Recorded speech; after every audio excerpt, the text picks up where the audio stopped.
Welcome back to The Explainer, everyone. Today, well, consider yourselves summoned. I'll be stepping into the role of the scribe of celestial wisdom to deliver my official, binding testimony regarding the total psychological collapse of the Traveler's Sanctuary. So I want you to picture a cosmic courtroom, right? And I'm standing there, about to read from the ultimate, definitive record. Let's kick things off with this absolute, fundamental truth of the cosmos. As the scribe, I offer this. High time is a state of existence where history and reality become nonlinear and circular. It marks the collapse of absolute order, forcing individuals to adapt to a world where the future is no longer a straight, predictable path. That right there, that's our destination. But how on earth did we get there? Let's find out. So, Act 1. The Law of Order, Building the Gilded Cage. In this first act, the traveler tries to build this incredibly opulent, heavily fortified abbey, basically trying to legislate against existence itself.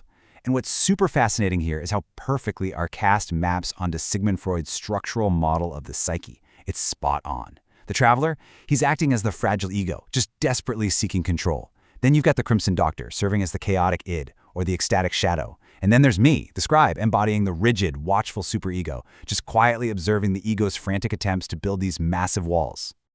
Picture me perched way up in the highest rafters of this abbey. I'm carrying this endless scroll made entirely of starlight and stone, and I am silently recording a very strict, linear history just to validate the traveler's quiet exhaustion.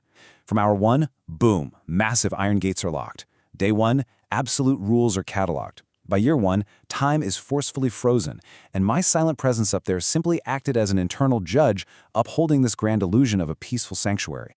Which brings us to Act 2, The Creeping Rot, The Threat of the Void.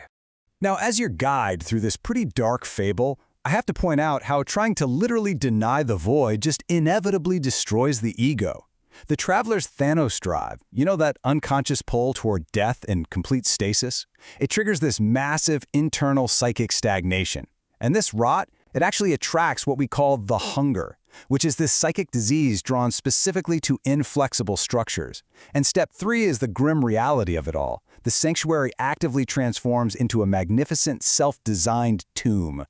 As the living embodiment of the superego, my silent observation basically became this cold, totally unyielding mirror to these structural failures of the ego.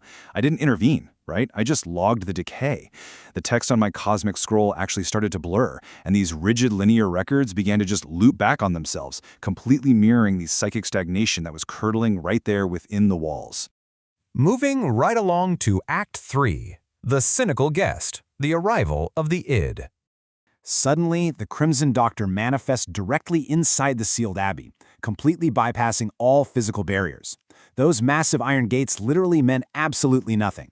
So I'm asking you to consider this terrifying mercy. What actually happens when repressed unconscious energy can no longer be contained?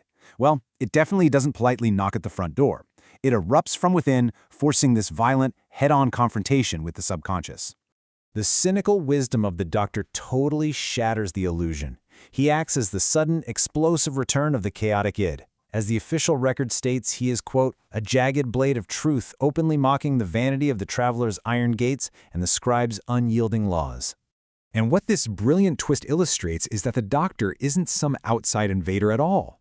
No, he is the explosive reality of the ego's very own gilded cage failing. He's an honest guest offering terrifying mercy. Now, as the superego, I remained completely silent, but my cosmic scroll, it actually began to fracture in my hands. I recognized the truth. This quote-unquote monster was just the sudden, undeniable return of repressed unconscious energy, and it was absolutely demanding release. All right, here we go. Act 4, High Time Unleashed, The Collapse of Linear History. The Doctor's ecstatic frenzy just completely shatters the heavy masonry from the inside out, triggering total ruin. And this absolute collapse of the ego, that marks my own personal transformation. I finally stepped down from those high rafters, shifting from a passive record keeper into the ultimate architect of a nonlinear reality. Because at the exact moment of absolute order falling, high time is officially unleashed. This is where our central visual metaphor for reality changes completely. I didn't swoop in to save the traveler. Instead, I took that cosmic scroll and I rewrote it into a circle. I codified his eternal, circular chaos as the brand new ultimate law of the cosmos. Why? To ensure the collapse of absolute order was totally permanent. With the cage gone, the Doctor releases the Traveler into this highly fluid reality, essentially forcing him to adapt to a world where the future is no longer just a straight, predictable path. He's released into the fluid spirit of becoming. And that brings us to our final section, the mythic psychic journey, ego collapse as rebirth. To really grasp the weight of this testimony, we have to elevate this psychological collapse right into the realm of myth.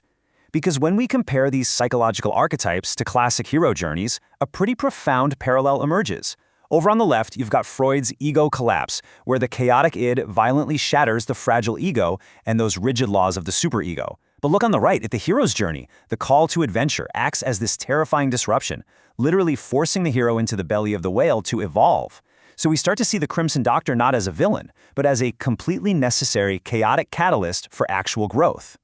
So the real key takeaway from my testimony here in this explainer is that the destruction of your internal, inflexible structures is a terrifying, sure, but absolutely crucial step toward becoming who you're meant to be. Absolute order is just a tomb.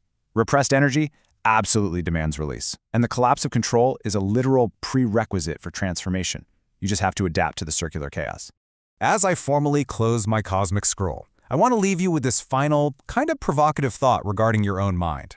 What heavy masonry and iron gates are you using right now to freeze time? And honestly, are you ready for high time to shatter them? What will you do when your own repressed reality finally demands to be an honest guest? And with that, I conclude my testimony for today's explainer.